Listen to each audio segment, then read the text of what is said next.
મામાની દીકરી જ નહીં, માત્ર ચારણનું છોરું જ નહીં, એના ખોળે આવનાર 18 વર્ણોની માં છું.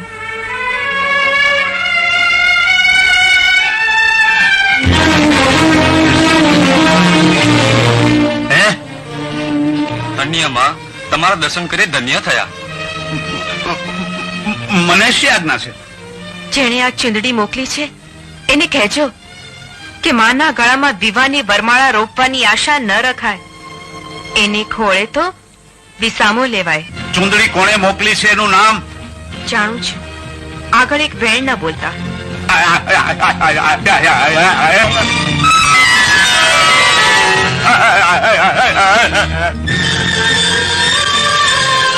ધન્ય ખોડિયાર, આ તો તમારી કસોટી હતી, એમાંથી તમે પાર ઉતર્યા. આજથી નવરાત્રમાં સૌ પ્રથમ નવદુર્ગાના હાથે તમારો દીપ પ્રગટાવાશે.